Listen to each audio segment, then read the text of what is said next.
Howdy folks, and welcome to the inaugural edition of Musket Matters.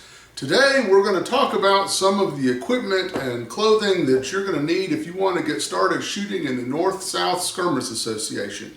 Now, if you don't know what the N-SSA is, I'll give you a brief introduction. There's plenty of YouTube videos and the website www.n-ssa.org that you can go check out and get more detailed information. But the N-SSA is basically a competition shooting organization that's been around since about 1950 that focuses on the era of the American Civil War.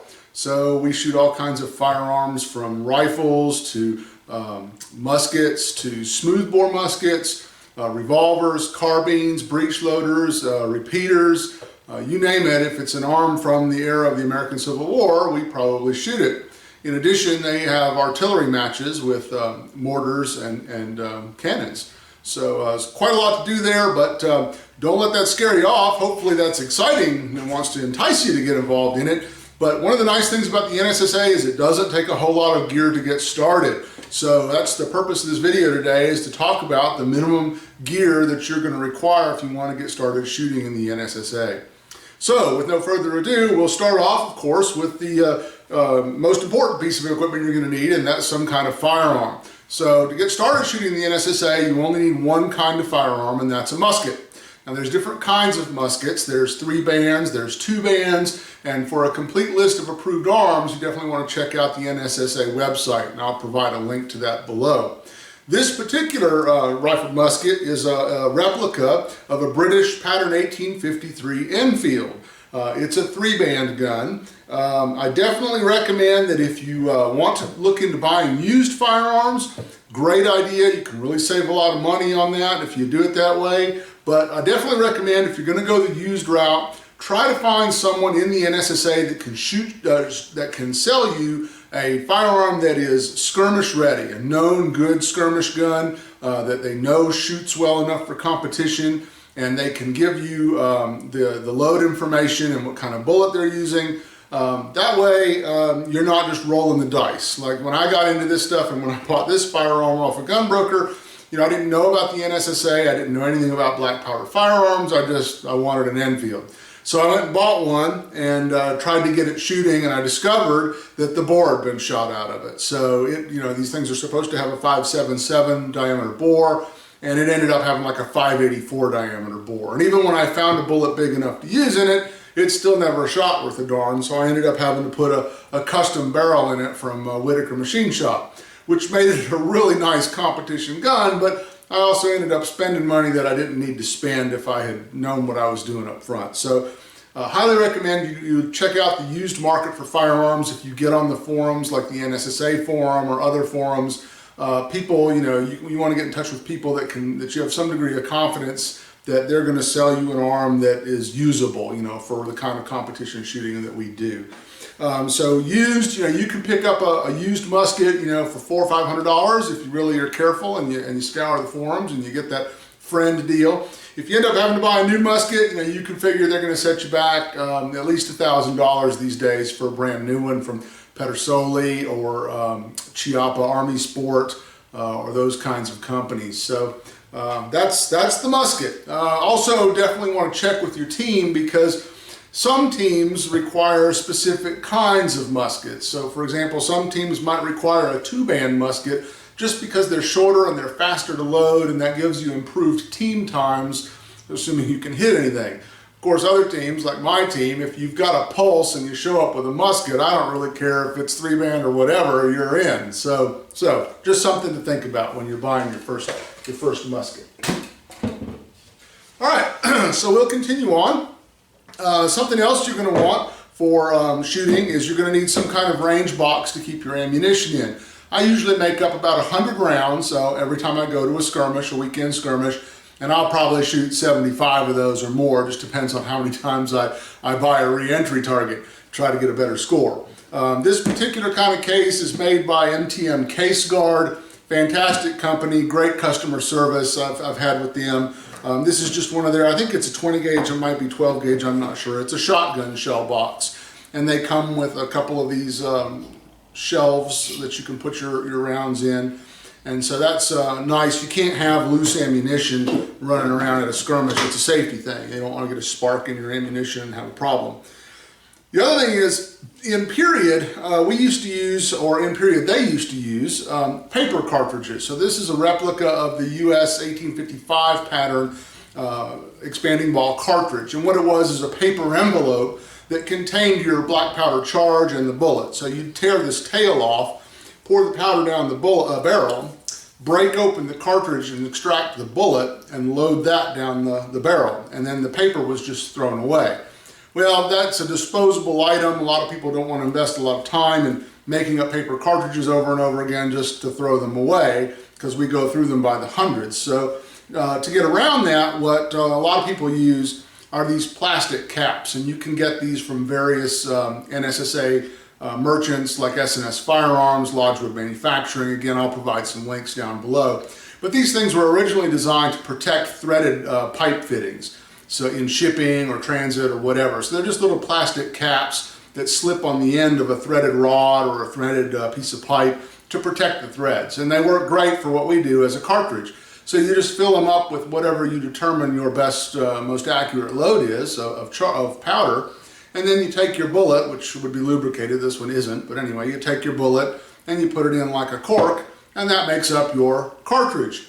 And then to use it, you know, just like the period cartridge, we would uncork it, pour our powder down the barrel, and then take the bullet and load it as usual. So this is pretty much what people use in the N-SSA for making cartridges for muzzle loaders. Again, you get yourself one of these trays and ammo boxes, and your cartridges fit in there, and you're good to go to the range. So you'll want something like that. Next thing we'll talk about is a bayonet. Doesn't really matter what kind of bayonet you get. It doesn't have to match the firearm you have, although that's nice if it does. What we use the bayonet for is, in our competitions, it is not required that you return the ramrod back to the firearm before shooting. So what a lot of folks do is they'll take a bayonet and they'll drive it in the ground, and you can use it as a prop for your ramrod while you're shooting. And it's just faster. It gives you a faster load time. Also, it makes it so that you don't have the added weight of the ramrod in the musket while you're shooting, which is nice. And you don't have it rattling around in the channel under recoil and maybe throwing off your aim a little bit. So in the N-SSA, you're not required to return the ramrod to the firearm. You can hold it in your hand, you can stick it in your boot, you can prop it up on a bayonet. Some people use a big Bowie knife that they stick in the ground and prop up against that. All those things are fine. I just recommend a cheap reproduction bayonet, and these things are, you know, they look like bayonets, but they're not hardened steel. They're very cheaply made, basically, and for what the abuse we put them through, pounding them into the ground, I would definitely recommend you use a reproduction over an original, but you know, that's your choice. So anyway, bayonet, that's something else that you're going to want. Next thing that you're going to need are some leathers, and we're going to talk about a basic set of leathers here. Now, when I first got started shooting in the N-SSA, I didn't really understand all the terminology, so I wasn't sure what I needed to buy, and I didn't understand how it all went together, how you wore it in any case. So this is what's called a waist belt, and you've got to have one of these no matter what you do. Now, some cartridge boxes are designed to be worn on the waist belt. And this particular style of cartridge box, this is a 58 caliber cartridge box, has provisions, as you can see, for mounting on a waist belt. But it also has provisions here and here, and these buckles on the bottom, that you can wear it on a shoulder strap. And that way your shoulder bears the weight of that box full of ammunition, because in period, this thing could hold 40 rounds of ammo, and that had some considerable weight to it. Especially when you're on the march, you know, you don't want this thing dragging and bouncing. So you could wear a waist belt, and a shoulder belt, and that's completely legitimate. And you can wear your cartridge box on that belt.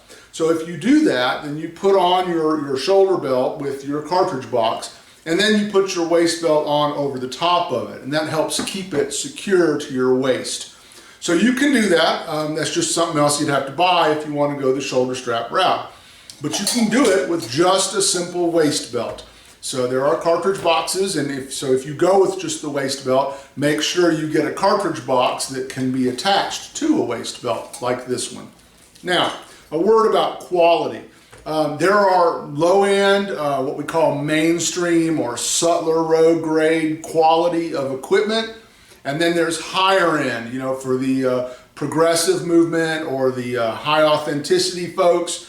The N-SSA is not a reenacting organization. So it's great if you want to go and if you've got the money and the inclination and you want to have the super authentic stuff, that's awesome. I've done living history stuff myself, and definitely I appreciate folks that go to that level of detail. But for what we're doing, it's not required. So don't spend the money on it. You know, if you're having a hard time with the expenses, don't worry about going and buying, you know, the most awesome, perfect reproduction, hand-stitched, whatever. You know, subtler road type stuff is going to work just fine for what we do. If you discover later that you want higher quality things, then by all means, you know, avail yourself to that. But these set of leathers I've been using for 7 years, and they are lasting me just fine. So again, waist belt, you're going to need to get a waist belt. You know, whether you use a shoulder strap or not, you're going to need a waist belt. You'll need a buckle. You know, I'm using one that's relevant to my team. Your team may have requirements. Definitely don't buy any clothing or equipment until you check with what potential team you might be shooting with, for a couple reasons. Number one, teams have uniform requirements. So if you buy things that don't meet their uniform requirements, you're not going to be allowed to use them. So don't go spend your money and then discover that you bought the wrong stuff. So definitely you're going to want to check with your team or your team commander to find out what the required equipment is for their team. That might influence your choice of team. The other thing is by asking around with your potential new teammates, almost certainly they're going to have used equipment that they'd probably be willing to either let you borrow or that you can buy at a really good price instead of having to buy new stuff. So definitely for any of your equipment, you're going to want to check with a teammate or a team commander before you commit to buying stuff. All right, back to the leathers. So I've got a belt buckle that just matches my team, but there are a variety, especially on the Confederate side, there were a variety of kinds of buckle possibilities that they might that you could run into, and that might be appropriate for your use. You might have a US buckle, a generic CS buckle. Anyway, you're going to need a waist belt and a buckle. You're going to need the cartridge box, as we talked about. The cartridge box is going to have straps or flaps and straps to help protect your ammunition while you're shooting. You don't want to get any stray sparks or anything getting in your ammunition, so you have to have a cartridge box to store your ammunition. Now, I use one cartridge box for everything, so I don't have a 69 caliber smoothbore musket cartridge box for when I'm shooting 69 caliber smoothbore. I've just got one and I use it for everything, so you can certainly do that. The other thing you're going to need is a cap pouch. This is where you store your percussion caps. This particular one is designed to mount on your waist belt. They also make versions that attach to that shoulder strap if you choose to go that route. Some people find that convenient so that when you're loading your arm, it's just easier to grab out of your pouch here at your chest than to fumble around down here at your waist. I just go simple, so I've got everything on my waist belt. The last thing I have here is a tin cup. That's not for drinking out of. If you can see inside, you wouldn't want to drink out of it. So what's the tin cup for? So when we're shooting with these plastic tubes, you know, you finish using them, you've loaded your firearm, what do you do with them? Well, a lot of people just throw them on the ground, but then after the match is over, you've got to bend over and pick them up all off the ground because they're reusable. Well, with a tin cup on your belt, you can just drop them in your cup. So it just saves you from having to bend over and scoop things up. So that's just an option, totally optional if you want to go that route. So that completes your leathers. I happen to have a little name tag holder on my belt also, but you can use the little clear plastic office name tag holders also and clip it to the back of your hat or whatever, but that's just something clever I picked up at one of the national competitions. So that's your leathers. Next thing we'll talk about here are shoes, footwear. So these are replica Brogans, Civil War footwear that soldiers could have worn or would have worn. Again, in the N-SSA, we're not a living history organization. We don't require that you wear period footwear. And I have quit wearing the period footwear. I've got an extra 200 pounds on me that I shouldn't be carrying. And as a result of that, when you're wearing these just flat leather soled shoes, even when I put the Dr. Scholl's inserts in them, at the end of the day, my feet are killing me. So I have reverted to wearing modern footwear, and that's fine as long as it's black or brown leather. If you're wearing any kind of lace-up boot that's obvious, you can't wear it on the outside of your trousers. Your trousers have to cover them, and then all you're seeing is the leather, toe anyway. So that's perfectly fine. As long as it's brown or black leather, then you're okay with your footwear. You don't have to wear period Brogans or period style shoes, but you certainly can if you want to. So that's your shoes. Next thing you're going to need is a shirt. And this is your typical Sutler Row style of shirt. Again, check with your team. People are probably going to have ones that they'll either let you borrow, they'll give them to you, or they'll sell them to you at a really good deal. If not, Sutler Row type shirt, set you back 20 bucks. And I'll put links down below to all of this equipment from manufacturers that I use. I typically use S&S Firearms. They're a really nice company to deal with.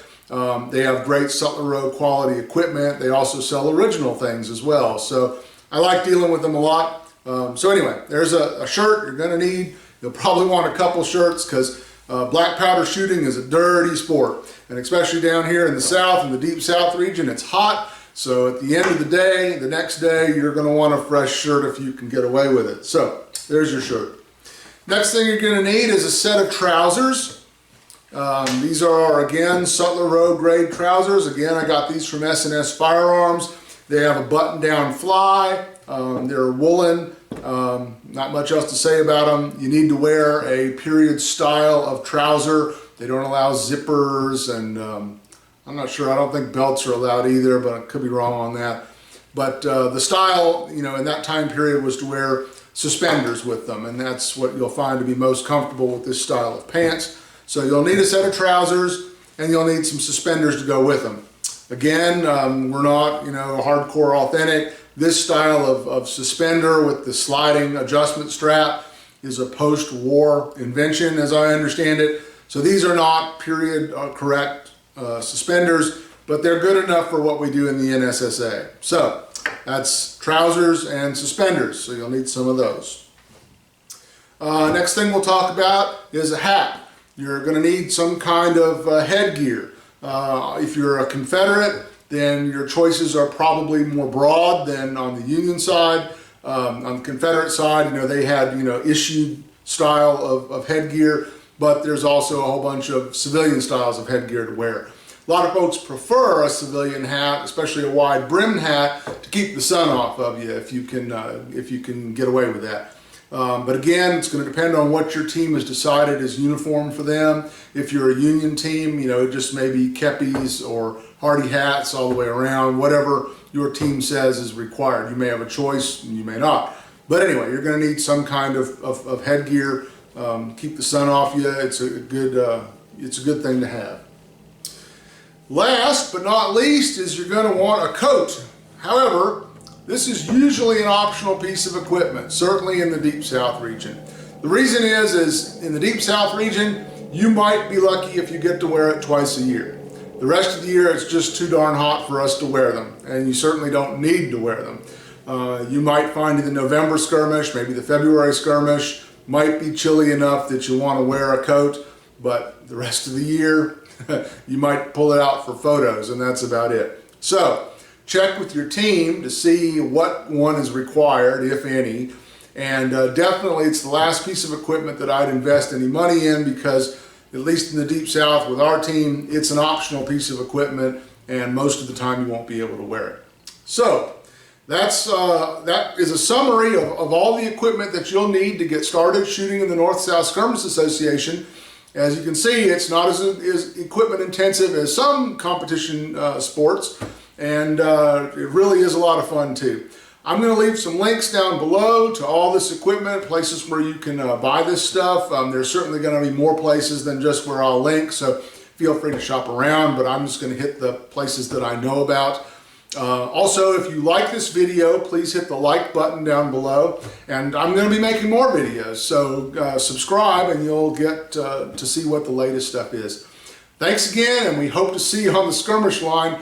Check us out, nssa.org. Yeah, thanks a lot.